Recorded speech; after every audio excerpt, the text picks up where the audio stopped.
Bem, então, boa tarde a todos. Meu nome é Paula Vilela Gripelli, eu trabalho aqui no Hospital da Mulher de Maceió, e eu acho que um dos temas aí que tem sido de grande discussão hoje em dia para o tratamento do Covid é sobre o uso ou não do corticoide, né, que antes era completamente proscrito no começo da epidemia, corticoide era igual à morte, e hoje em dia aparentemente está aparecendo aí como um dos tratamentos, não único, né, mas um dos tratamentos que eventualmente tenha um benefício na progressão do quadro.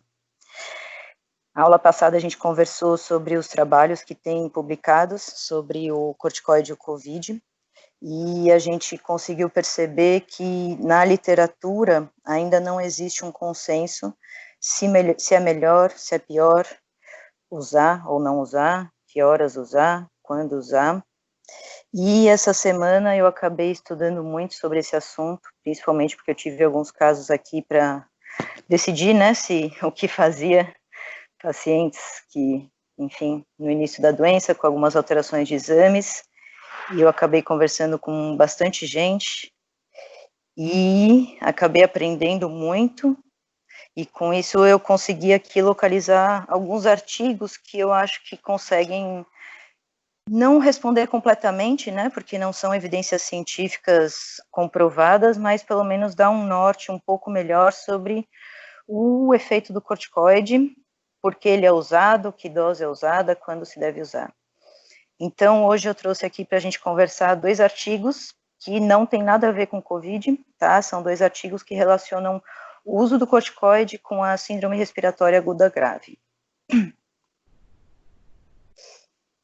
Bem, então eu gosto sempre de colocar aqui os artigos para se alguém quiser poder procurar, né, e ler por si só sobre o que eles dizem.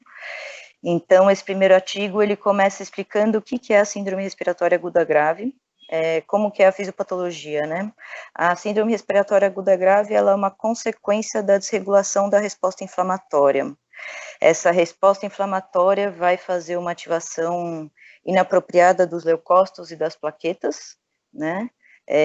Vai fazer uma ativação descontrolada da cascata de coagulação e, com todas essas alterações aí, ela vai acabar alterando a permeabilidade alvéolo capilar e, com isso, alterando a troca gasosa e levando a uma insuficiência respiratória.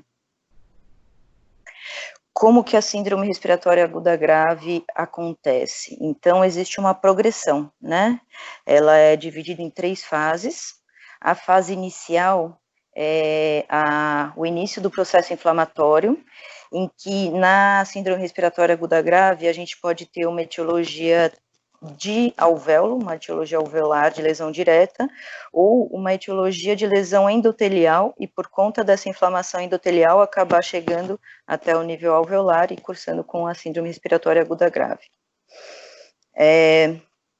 Essa lesão local, seja ela alveolar ou endotelial, ela resulta na liberação de alguns fatores que vão contribuir aí para o dano e para a morte celular, por desencadeamento do processo inflamatório local. Com isso, vai ter uma quebra da integridade alvéolo capilar, tá? Todo esse processo inflamatório vai resultar numa inundação de um fluido proteináceo, e esse fluido vai acabar diluindo o surfactante local, e com isso piorando aí a função alveolar. Você acaba tendo um edema intersticial e intraalveolar, e com isso você vai ter, a longo prazo, né, com a evolução, uma diminuição da complacência pulmonar e da troca gasosa. Você vai ter uma lesão pulmonar que vai estimular a transmigração maciça de células inflamatórias. Então, a gente vê nas biópsias, né, pós-mortem, todo esse parênquima pulmonar infiltrado de neutrófilos, de macrófagos. Você tem aí a produção aumentada de algumas citocinas inflamatórias, dentre elas a IL-1-beta, a IL-6, a IL-8, o TNF-alfa e algumas proteases. Você vai ter um aumento da oxidação, e isso também está correlacionado com o aumento da fração de oxigênio. Quanto mais alta, ela vai potencializar essa oxidação. e com isso aumentar a liberação de radicais livres que estimulam mais ainda toda essa lesão celular. E vai ter a formação de edema pulmonar, por conta de todo esse processo inflamatório local. A progressão da síndrome do desconforto respiratório agudo grave vai para a fase proliferativa depois de aproximadamente uma semana, em que das duas uma, ou nessa fase você vai ter a resolução do edema pulmonar e regeneração do tecido lesado, principalmente por proliferação local, ou você vai ter algumas alterações fenotípicas das células alveolares, principalmente os pneumócitos tipo 2, os miofibroblastos e fibroblastos, e nova deposição da matriz. Quando você tem uma piora progressiva dessa síndrome respiratória aguda grave, você vai para a terceira fase, que é a fase fibrótica, e quando chega nessa fase, que realmente aí a evolução é muito ruim, a mortalidade é altíssima, porque você tem uma ausência na capacidade de recuperação pulmonar por conta de uma fibrose difusa e disseminada, e dessa forma você tem alterações irreversíveis da arquitetura pulmonar. Então, aqui a gente, para demonstrar, né, que a síndrome respiratória aguda grave pode ser em decorrência da lesão direta, aqui em vermelho, e aí você vai ter um dano diretamente no alvéolo, começando esse processo inflamatório, ou você vai ter uma lesão indireta pela lesão endotelial. Mas independente do começo dessa lesão, a gente tem aí alguns fatores semelhantes, que é a desregulação da inflamação, levando a uma resposta inflamatória sistêmica e falência de múltiplos órgãos.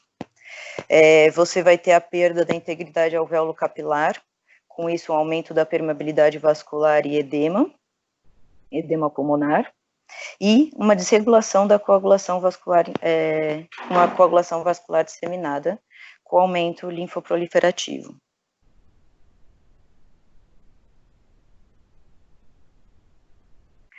E quais seriam os possíveis tratamentos para a síndrome do desconforto respiratório agudo grave?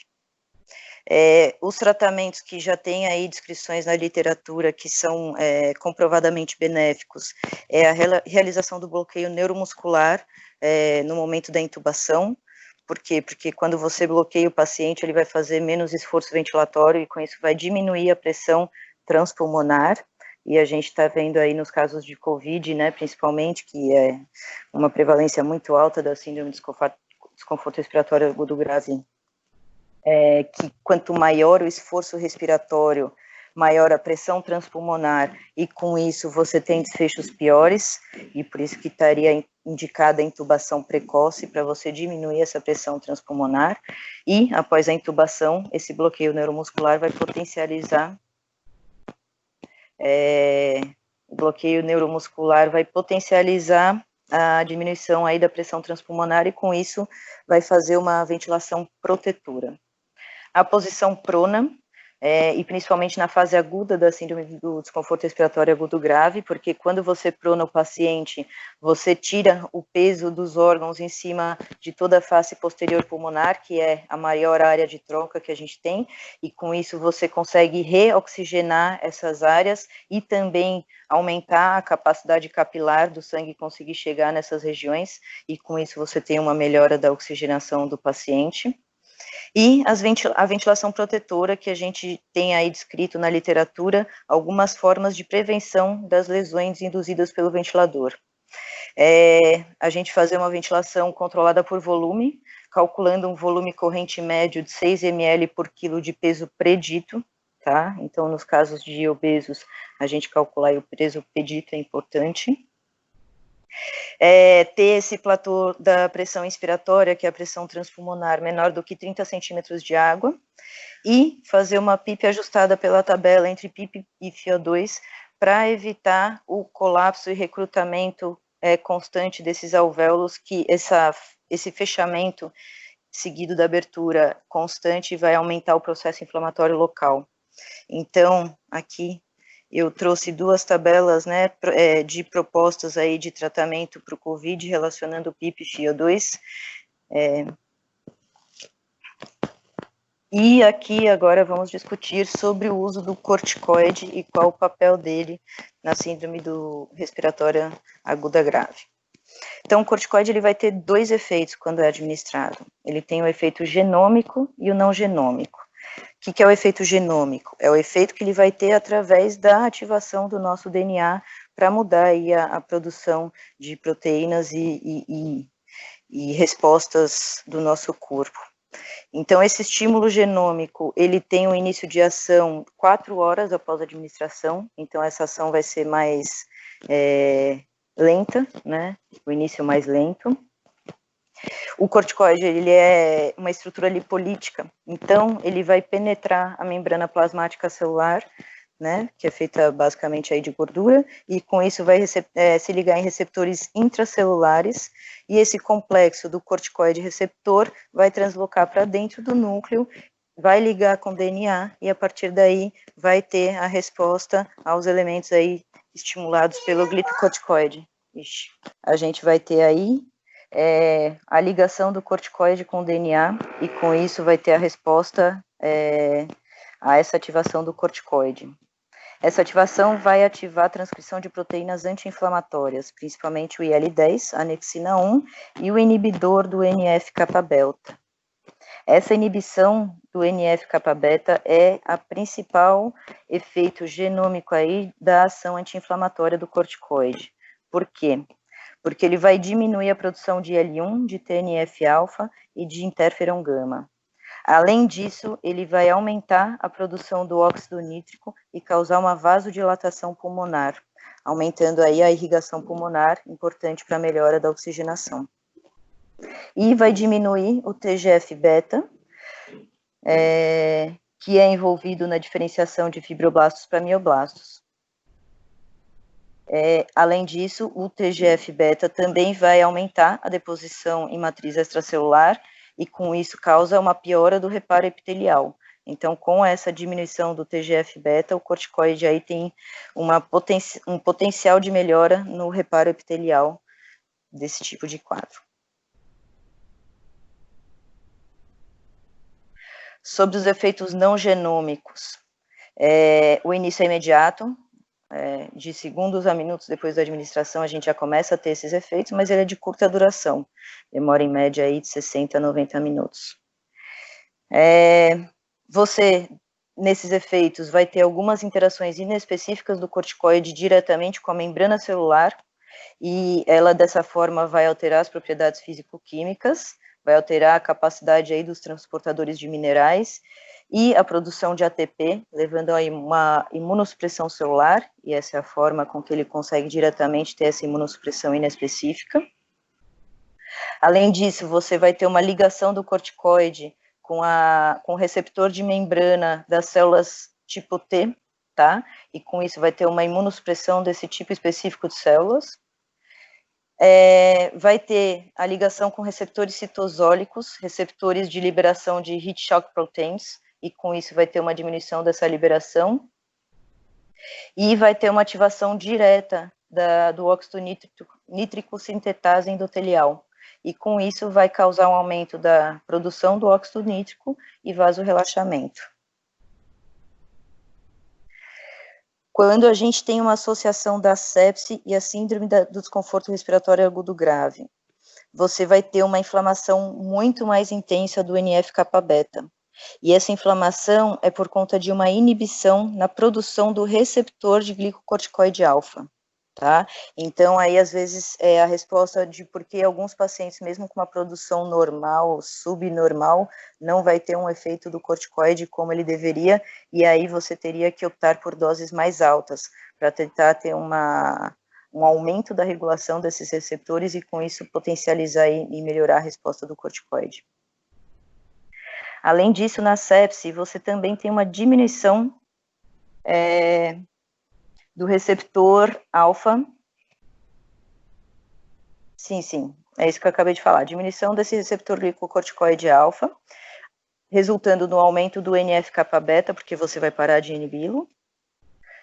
Vai ter um aumento das concentrações dos marcadores inflamatórios, dos marcadores hemostáticos e de marcadores de lesão tecidual. tanto no plasma quanto no lavado broncoalveolar. Então, quando você detecta esse aumento da concentração desses marcadores, tanto inflamatórios, quanto hemostáticos, quanto de lesão tecidual, você aumenta a chance de já ter uma diminuição na quantidade de receptores de corticoide, e por isso que estaria indicado doses mais altas para se conseguir o mesmo efeito terapêutico. Então, como eu já tinha comentado com vocês antes, você tem principalmente duas etiologias da síndrome do desconforto respiratório agudo grave. Uma delas é a lesão pulmonar direta e a outra é a lesão extrapulmonar, pelas células endoteliais, que pela proximidade alveolar.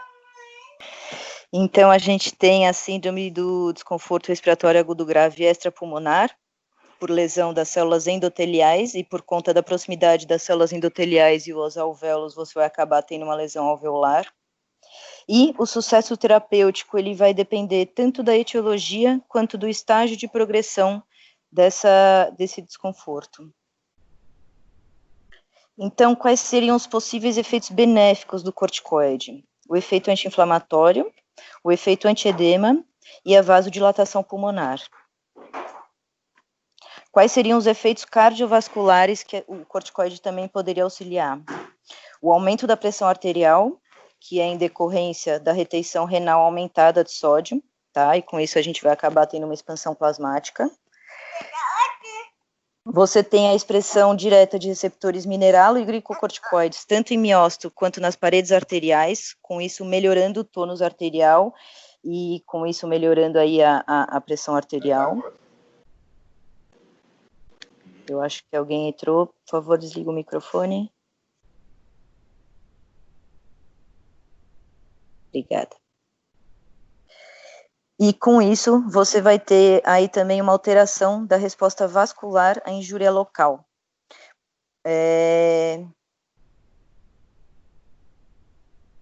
Alteração tanto essa inflamatória, quanto proliferativa, quanto de remodelamento, por conta de todos os efeitos do corticoide que a gente acabou de conversar.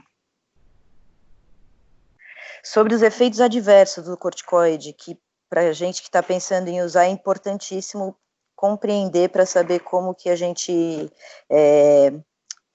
faz a profilaxia de qualquer efeito adverso, né? Então, quando a gente usa o corticoide, você vai resultar num aumento da insulina, tá? Por quê? Porque você vai ter um aumento da sua resistência periférica insulínica e com isso você vai ter níveis maiores de insulina circulantes. Isso vai resultar num catabolismo proteico, num aumento tanto da gliconeogênese quanto da glicogênese, então você vai fazer tanto mais glicogênio quanto glicose, e com isso resultando num aumento da glicemia. Então, nos pacientes que forem tratados com corticoide, é importante haver um controle glicêmico rigoroso, e no aumento da glicemia, principalmente acima de 180, a gente tratar com insulina para não ter uma hiperglicemia aí piorando o processo inflamatório, lesão endotelial e o quadro clínico do paciente. Fora isso, você vai ter uma hipocalemia, então é importante ter uma monitorização aí de potássio para tratar, caso tenha uma alteração. Piora da dislipidemia, por conta de todas essas alterações aí do metabolismo.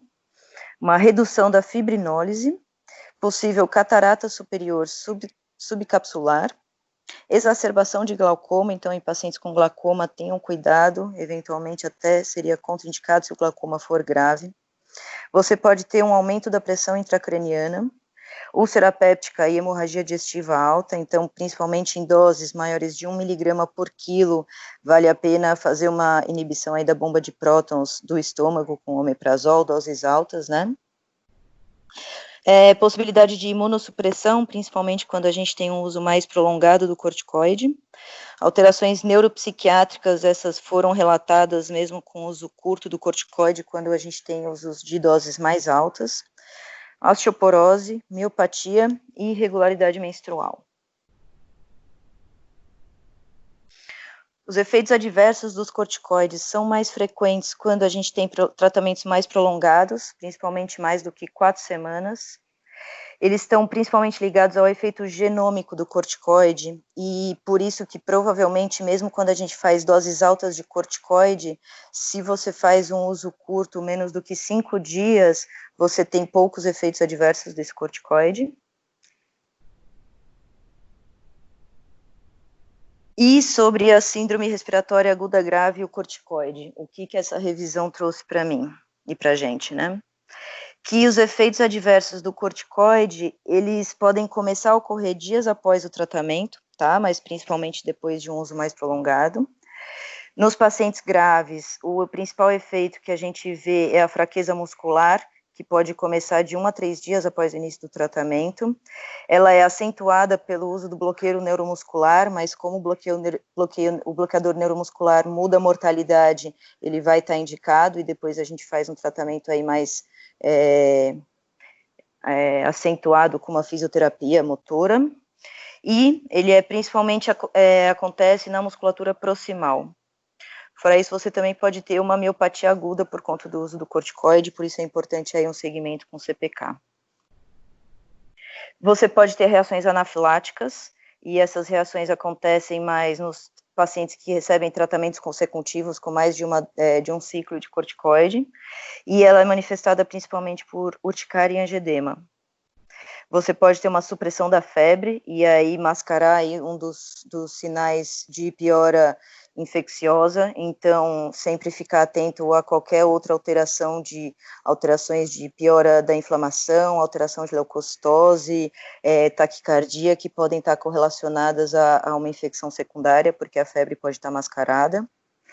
Alterações psiquiátricas de delírio, hipocalemia, úlcera péptica, e hiperglicemia. Sobre a hiperglicemia, quando a gente faz uma infusão contínua de corticoide, a gente poderia diminuir o risco aí de picos glicêmicos. Então, caso seja possível, o ideal seria fazer uma infusão contínua.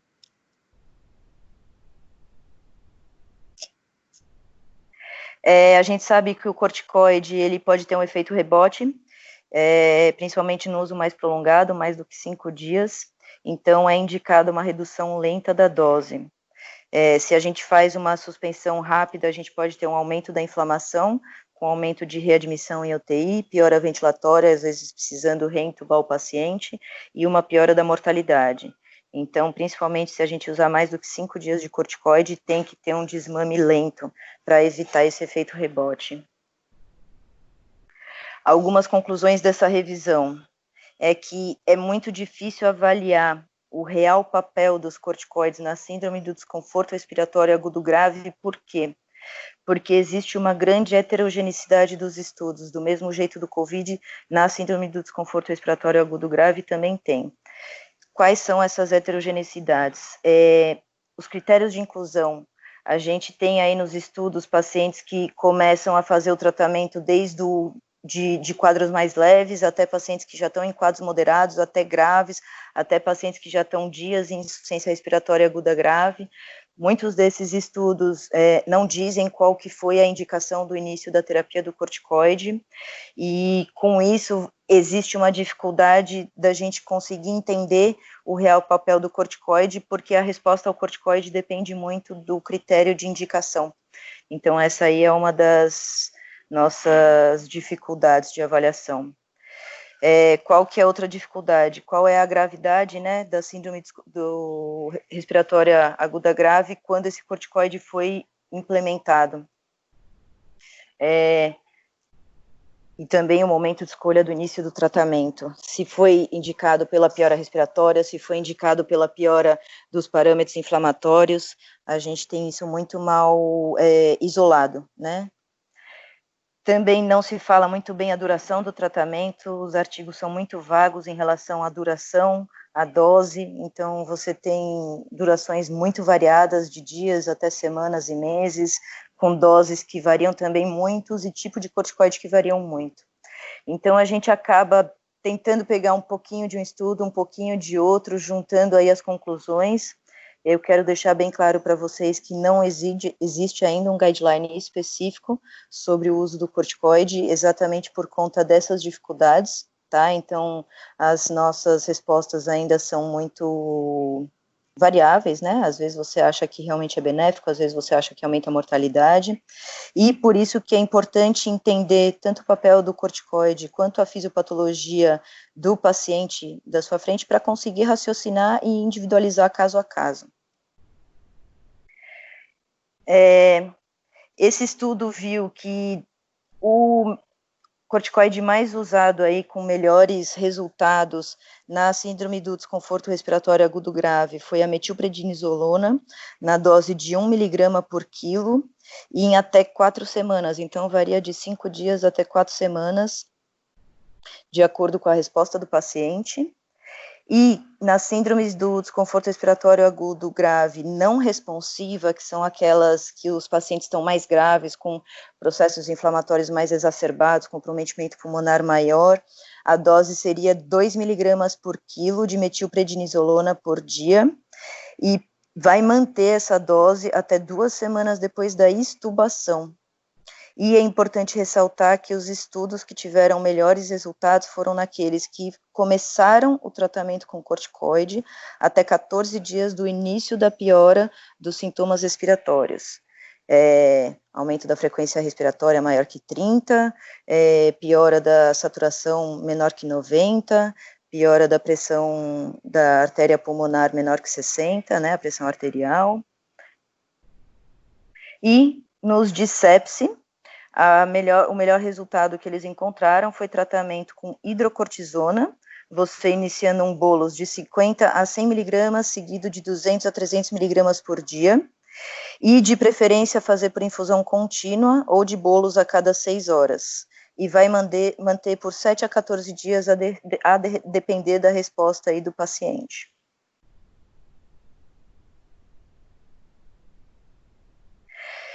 Só para ressaltar e reforçar algumas medidas preventivas associadas ao uso do corticoide, então sempre ficar atento no controle glicêmico, tentar manter aquela sedação mínima, mas eficiente, e em associação a isso fazer um bloqueio neuromuscular, principalmente nas primeiras 48 horas após a intubação. Fazer um controle rigoroso de infecções secundárias, então lembrando que esse paciente grave é extremamente invadido, a gente tem uma sonda nasoentérica, um tubo orotraqueal, um catéter venoso central, uma sonda vesical de Nemora, então tudo que tiver de invasão do paciente tem que ser examinado, tem que ser higienizado, boca do paciente tem que estar impecável, aspiração de secreção, e que no COVID existe essa dificuldade, porque das vias aéreas superiores a gente não consegue aspirar por conta do risco de liberação de aerosol, mas tem que ter uma limpeza e uma higiene, pelo menos então com uma gase umedecida, para tentar evitar aí um acúmulo de secreção na orofaringe, para tentar evitar ao máximo uma chance de infecção secundária, porque sepse mata muito esses pacientes críticos. Fora isso, tem que ter uma monitorização ventilatória e manter os parâmetros ventilatórios protetores com a mínima PIP e FiO2 possível, com controle de gasometria arterial, sempre adequando para quando o paciente tem uma melhora, diminuir esses parâmetros para evitar uma piora do processo inflamatório por lesão mecânica ventilatória. E monitorização dos parâmetros cardiovasculares, porque toda piora e instabilidade hemodinâmica vai acabar repercutindo numa piora clínica, e com isso a gente tem que tanto evitar a hipertensão quanto a hipotensão desse paciente, controlando muito bem esses parâmetros. Esse segundo artigo que eu trouxe, eu achei ele muito interessante, porque ele é uma revisão sistemática, se eu não me engano é de 2010, em que ele trouxe aí algumas respostas que eu achei, pela primeira vez, assim, né, visíveis, falando quanto o momento de introdução aí do corticoide e mostrando alguns efeitos benéficos sobre essa meta-análise. Ele dividiu a síndrome do desconforto respiratório agudo grave em resolutivas e não resolutivas, tá? Então seriam as mais leves e as mais graves. Como que a gente faria essa diferenciação? Pela resposta inflamatória sistêmica, que em uma seria moderada e a outra exacerbada,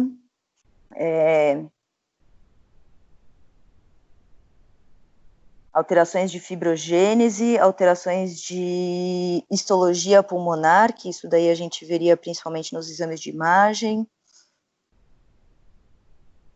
e necessidade de unidade de terapia intensiva.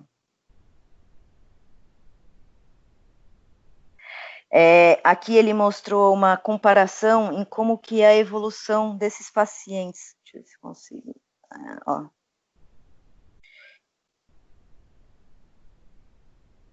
Em que essas 3 faixas daqui da frente são os pacientes que estão adaptados e as 3 faixas de trás são os pacientes mal adaptados que vão evoluir mal. Então, para perceber que existe uma diminuição nos pacientes que estão bem e um aumento nos pacientes que estão graves, tanto da inflamação quanto da coagulação. E o aumento da inflamação e da coagulação estão diretamente relacionados ao reparo tecidual com fibrose, que é o que torna irreversível os casos de insuficiência respiratória aguda grave. Essa tabela, ele comparou os pacientes que usaram corticoide e os pacientes que não usaram corticoide. Então, nos primeiros 3 estudos, foi um uso precoce, tá? Nos pacientes, antes de terem critério de intubação, eles já fizeram uso do corticoide. E esses 4 últimos estudos são nos pacientes que estavam mais graves, quando foi iniciado o uso do corticoide. E, por último, a linha são os 2 unidos. Então, a gente pode perceber, vamos lá, eu vou aumentar aqui de novo, que o uso precoce, essa primeira linha, você teve quem não usou, a primeira linha é quem usou, e a segunda linha é quem não usou o corticoide. E aqui a diferença, primeiro, na mortalidade, segundo, vai falar sobre a diminuição da inflamação, melhora dos parâmetros ventilatórios, diminuição de necessidade de ventilação mecânica e diminuição de internação na UTI. Então, o primeiro estudo, quando foi usado com um uso precoce, quem usou teve uma mortalidade de 40% versus 60% de quem não usou precocemente o corticoide. Quando foi um uso tardio, quem usou teve uma mortalidade de 30% e quem não usou de 43%. Então, a gente pode perceber que foi uma melhora, porém menos visível no uso do corticoide. Aqui, essa meta-análise, ela mostrou uma melhora estatisticamente significativa nesses pacientes que usaram corticoide, tanto no uso precoce, quanto no uso depois da piora da síndrome do desconforto respiratório agudo grave, porém, antes de 14 dias dessa piora. Então, foi uma piora, só que menos intensa. E, nos 2, de acordo com esse estudo, de acordo com essa meta-análise, os 2 mostraram um benefício estatisticamente significativo de mortalidade.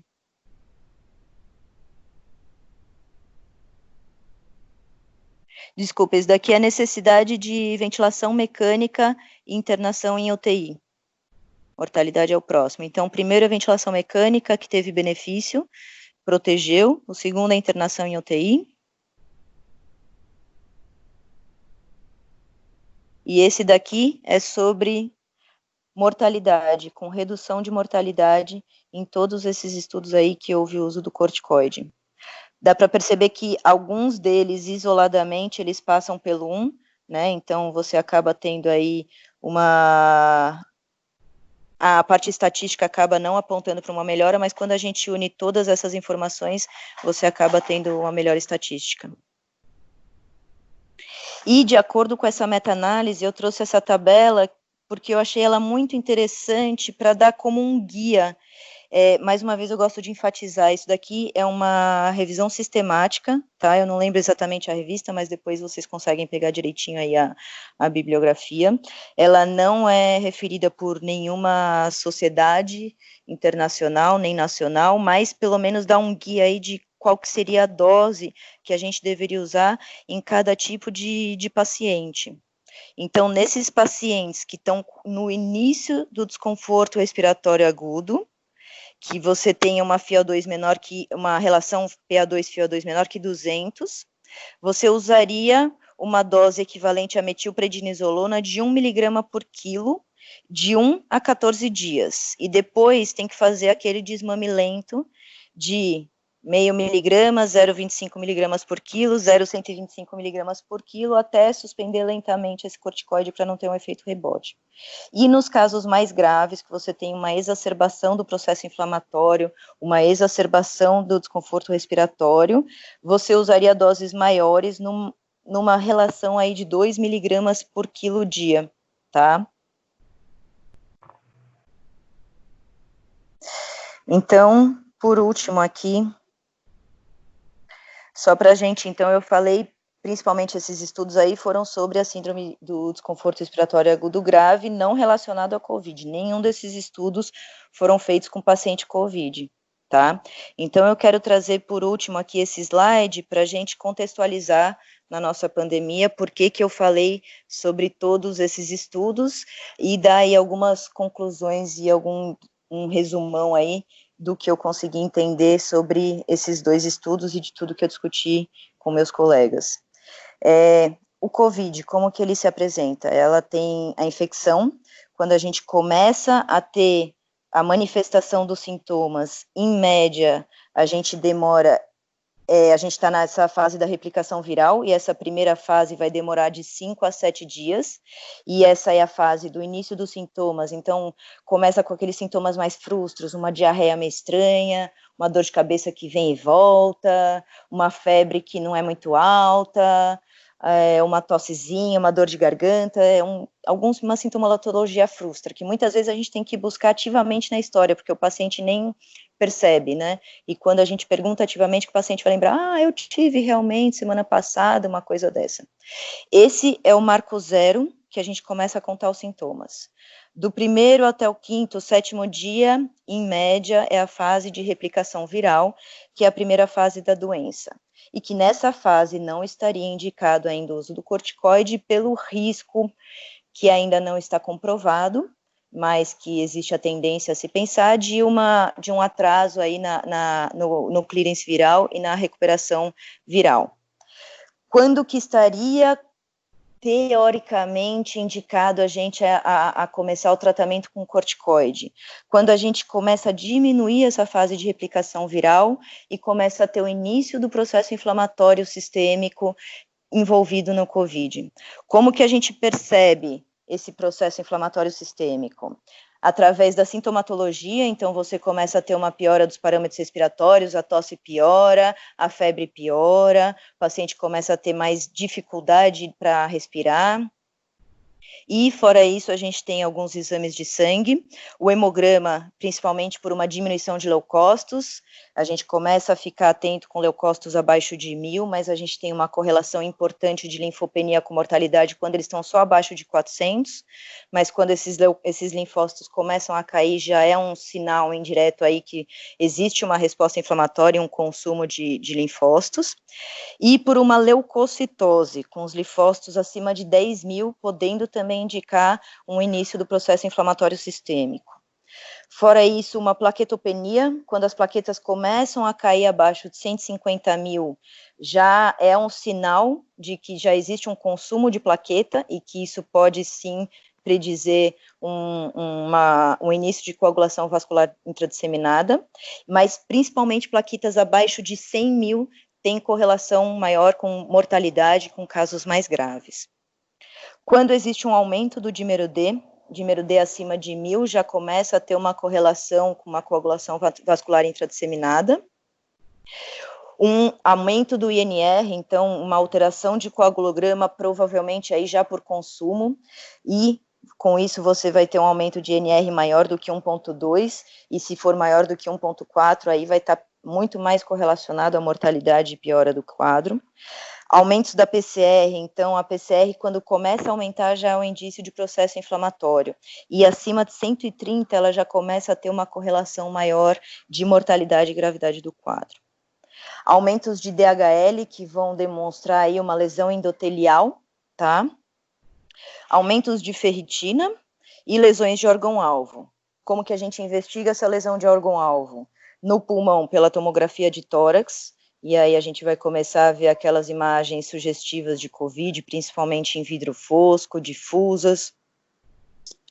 Lesão cardíaca, então, principalmente pacientes que têm algum fator de risco cardiovascular, pacientes hipertensos, pacientes diabéticos, dislipidêmicos, que têm algum antecedente de evento cardiovascular ou de evento cerebral. Esses pacientes a gente tem que estar muito atento com lesão cardíaca.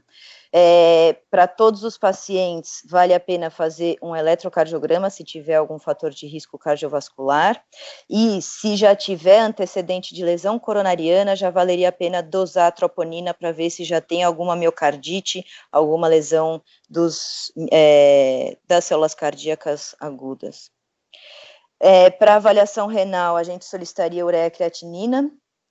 E para avaliação hepática, aqui eu sei que a função hepática a gente vê pelo coagulograma e albumina, mas para a gente ver lesão celular hepática, a gente veria aqui as enzimas hepáticas pelo TGO-TGP.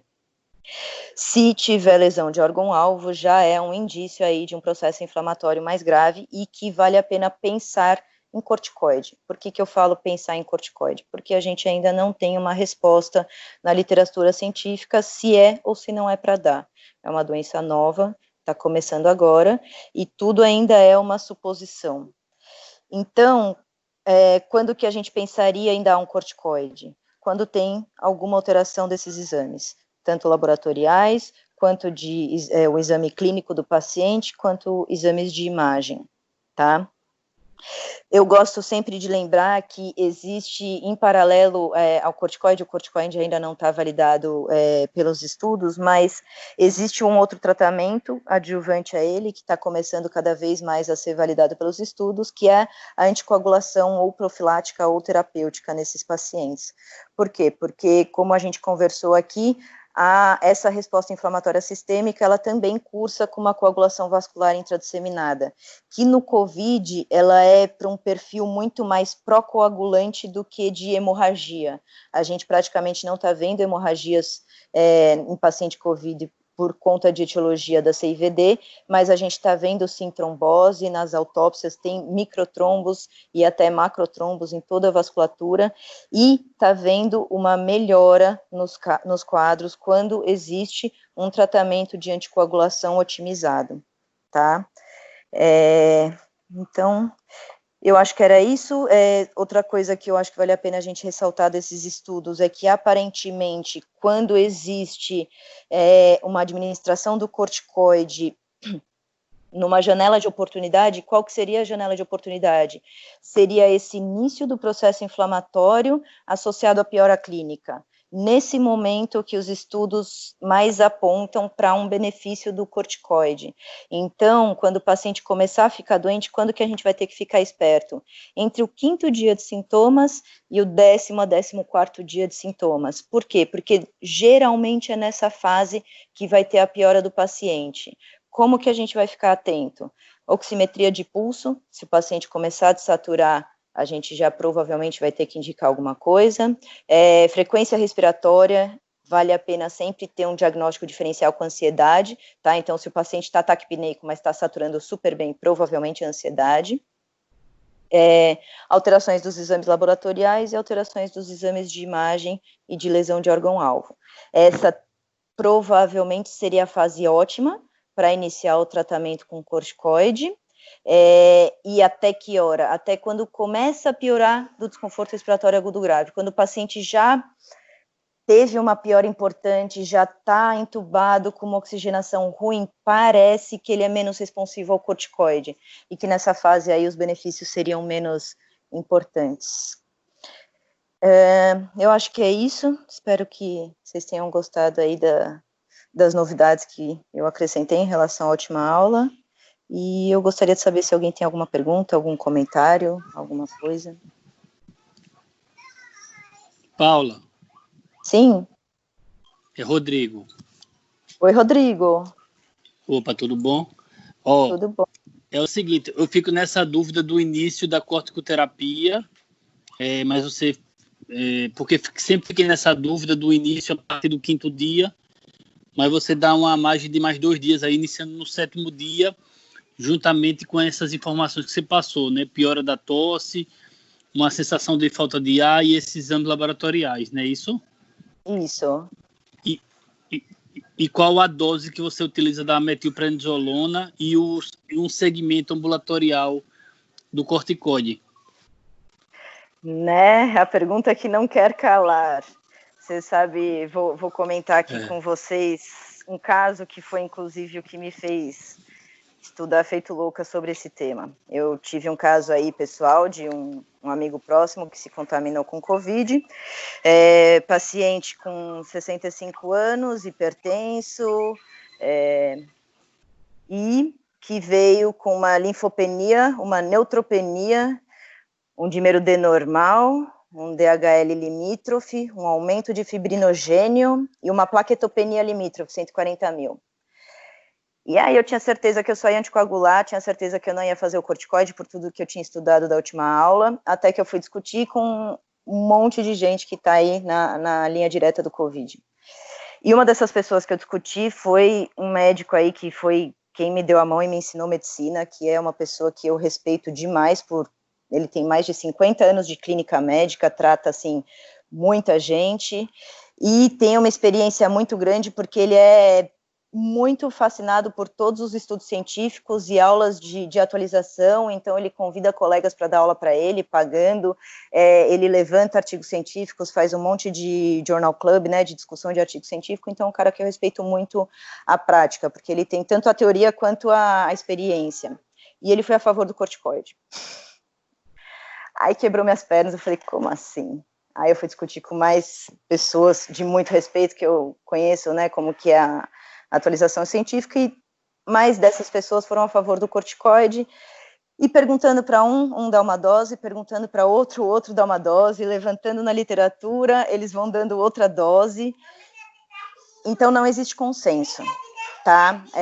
As doses que eu recebi de metilprednisolona seria de 0,5 a 1 miligrama por quilo nessa fase mais leve, mas a gente está com uma grande dificuldade de fazer a metilprednisolona porque é um tratamento endovenoso que você consegue no hospital e a gente está com os hospitais abarrotados de gente, pronto-socorro fechando as portas, e a gente acaba tendo essa restrição aí de tratamento endovenoso para os nossos pacientes. Então, qual tratamento seria? O tratamento por via oral. Eu vi darem tanto Decadron quanto prednisolona. Decadron na dose de 4 miligramas de 8 em 8 horas por 5 dias, prednisolona, Predsim, foi de 10 miligramas até 40 miligramas por dia. Tempo de corticoide, até a melhora dos exames laboratoriais e exame clínico, né? Então, você vai acompanhando o paciente, quando normalizar a ferritina, normalizar a DHL, normalizar leucócito, normalizar PCR, tudo, aí você suspende. Se você usar mais do que 5 dias de corticoide, tem que desmamar de 1 semana a 10 dias, vai diminuindo metade da dose, mais 2, 3 dias, metade da dose mais 2, 3 dias, até completar de 1 semana a 10 dias, para você não ter o efeito rebote. Quanto de corticoide que você vai dar? Depende do paciente que você tem na sua frente. Se for um paciente jovem, que não tem absolutamente nenhum problema de saúde, tem um sistema imunológico mais forte, ele aguenta doses mais fortes. Quanto que é dose mais forte? Não sei, de 0,5 miligrama a 1 miligrama por quilo, a relação de metilprednisolona e metilprednisona é 1 de metil para 0,8 de pred. Pacientes mais velhos, pacientes que já têm algum problema de saúde, já têm alguma imunossupressão, já são debilitados, etilistas, hipertensos, diabéticos, você segura um pouco mais a dose de corticoide, no máximo aí 0,5 miligrama por quilo e eventualmente até menos do que isso. Eu não vou conseguir te falar quanto, não sei, não faço a menor ideia, tô louca para saber. Se você descobrir, por favor, compartilha comigo. O que eu achei, tanto de discussão na literatura científica quanto de discussão com os colegas, foi isso. O que eu tô tentando para esse paciente... É o seguinte, teve um caso... Teve um caso que eu acompanhei, que o paciente foi para a UPA de madrugada. Eu acredito que ele tenha recebido a dose de dexametasona 20 miligramas e ficou sob catéter de oxigênio durante a madrugada. No outro dia, ele foi liberado com uma dose de 80 miligramas de prednisolona no primeiro dia e 40 por 4 dias seguintes. Ele teve uma excelente resposta com a recuperação total do quadro. Que legal, que legal. A gente Aí, tem uma... O questionamento, essa dose de Dexa não foi muito alta? Ou poderia ser de 10 miligramas somente, entendeu? Então, Dexa, o que eu vi mais é usarem para problemas de sistema nervoso central. Normalmente, quando é sepse, usam mais hidro. Quando é problema de sistema nervoso central, AVC, hemorragias, usam Dexa. E quando é problema pulmonar, usam metilpred. Por quê? Não sei. Porque os estudos se mostraram mais benéficos. O que eu vi é que em doses maiores do que 2 miligramas por quilo nos quadros de síndrome de desconforto respiratório agudo grave, você aumentou a mortalidade quando você fazia doses mais altas. Então, essas doses mais altas é mais para cérebro. Para pulmão, parece que o ideal é entre 1 e 2, a depender do quadro do paciente, de quadros moderados a graves, e entre meio e 1 nos quadros leves. De experiência pessoal, ainda não me existe falta. A disponibilidade. Diga. Porque não tem, eu acho, disponibilidade de metilprednisolona nas UPAs, né? Para fazer essa primeira pulsoterapia. Eu acho que o pessoal está se virando com a Dexa ou hidrocortisona mesmo.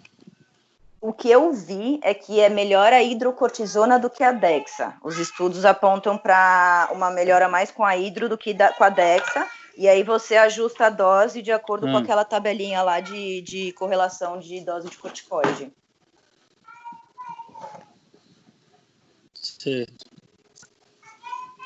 Eu não vi essa tabela, mas é o quê? 100 miligramas essa primeira dose, para tentar dar um conforto maior para o paciente?